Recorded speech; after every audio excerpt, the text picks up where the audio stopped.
Hello and welcome to Pensions in 10 with me, David Brooks, and my colleague, Simon Kew.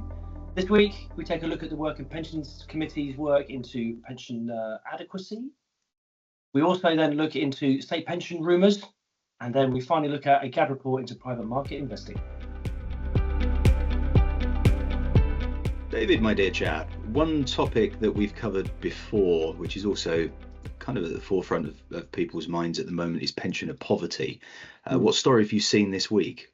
Yeah, the Work and Pensions Committee recently reconvened after the election. They've announced their first investigation will be around pensioner poverty, and so understanding why certain groups may experience more poverty than others, how people cope with pensioner poverty, what can be learned from international standards, and also looking into pension credit and the take-up of,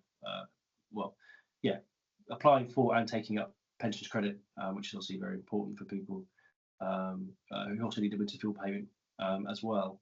This is the first thing they've announced they're looking into.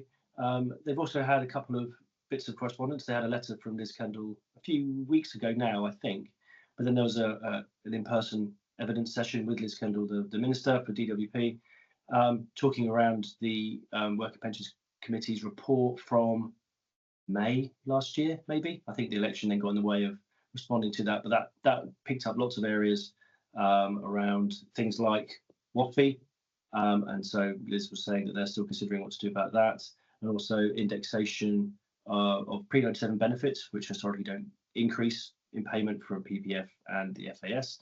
Also treatment of surpluses, so there's sharing upside with members as well. So it's a good little reminder of the sort of things that the committee were thinking about before the election, and that they're on the radar for the current administration as well. Absolutely. I'm Liz Kendall, of course, the Secretary of State for Work and Pensions. We know that she's been quite vocal in the run-up to the election and post the election. So it's good to see her getting involved there. You mentioned pension credit, Dave. Should just say to our viewer, our listener, we've reminded previously, if you have friends, family that may be eligible for pension credit, the deadline to apply for that is the 21st of December, so less than a month away. Do remind them it's a relatively simple process to check if they're eligible, and that then of course will guarantee them the winter fuel payment as well. So definitely worth them checking that. Simon, you're normally a cool, calm, collected customer, but sometimes some things really get your blood pressure increasing. And what are those sorts of things?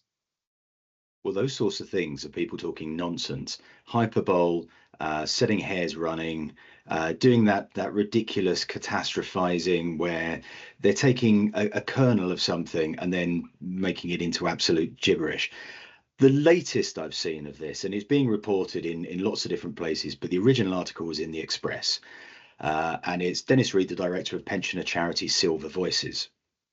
Now, it's absolutely right that each group has a voice, and a strong voice at that, to represent them. So I have no issue whatsoever with Mr. Reed or Silver Voices. However, what was quoted, and this is what was quoted in the Express, is if the universal winter fuel payment goes the same way as the free TV license, the next in line will be free prescriptions in England and a free bus pass, then means testing the state pension or levying national insurance on our private pensions will also be on the cards. So that's the quote. So I'm assuming that that is a legitimate quote from Mr. Reed. I just want to say to our viewer and listener, that is one hell of a leap to make from the winter fuel payment being means tested to the state pension being means tested. It is just a ridiculous leap, right? What might happen? I might win the lottery. It's bloody unlikely. I didn't buy a ticket, but I might. You never know, by some stroke of fortune. Really, put a lid on it, right? The hyperbole doesn't help anyone. It loses your credibility. So when you do actually have something that you really need to step up and represent your membership or your cohort with, unfortunately, you've burned all your credibility, so no one will listen to you. The boy that cried wolf, we all know that story. So you're right, Dave. We've called this out in the run up to the election and the run up to the budget when it's, oh, well, this might happen. It's not happening. All right, it's not happening. It's certainly not happening anytime soon. And if a government were to go down the route of means testing state benefit, which I know is a topic that we've spoken about previously, I mean, there'd be hell to pay. It would be absolute carnage. So let's row this back. If any of our listeners to the podcast or viewers have seen this article, if they're questioned by their friends, by their family, and they're saying, "Oh, I saw this in the press," without hesitation, tell them that it's absolute nonsense. Dave, around the time of the Mansion House speech that we've covered previously, the Government Actuaries Department, GAD, as they're colloquially known, did some analysis which was broadly supportive, but you've spotted something that may cast a shadow of doubt on that. Yeah, I suppose we're getting into sort of statistics and damn statistics. I can never remember, but the analysis, does suggest that all may not be rosy in the private market garden. So they were doing some analysis and modelling in their returns over about 30 years for people giving allocations, so 10% into infrastructure and 5% into private equity. Wouldn't necessarily give a return of 12%, as has been the number quoted by previous government and this government, actually, when they're trying to upsell the benefits of investing in illiquid assets. And actually returns would be lower, and then risk adjusted projections suggested that pension costs could be around 2% bigger. So I mean, the government have released this report quite happily, and there are angles in it that suggest that what the government are trying to do is potentially good, and especially good for society. But I think the concern will still be, and has been my concern, has been trustees and IGCs and all these people that look after the investments for people in their default funds. They have got to make sure that those assets are going to return the right things for the saver. The saver is essential to all of this, and this evidence doesn't help that argument from the government. It makes it a more difficult one for them to make when their own GAD, their own government actuary, is suggesting that it's not a one-way bet. And again, we all know these things are never one-way bets. Investments can go up and down, and these are only models. But I do think the government might need to do a little bit more work if they're going to not go as far as compulsion, which I think personally I don't see how they can.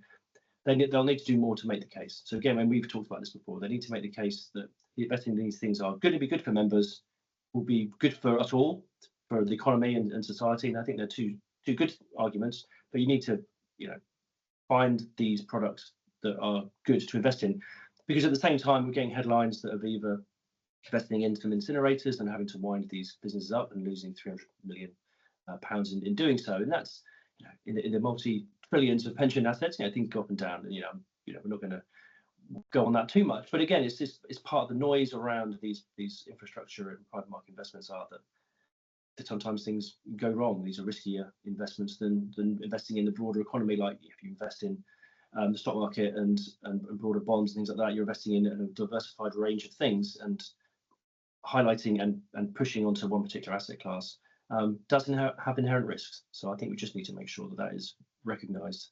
The government might need to do a bit more work on this.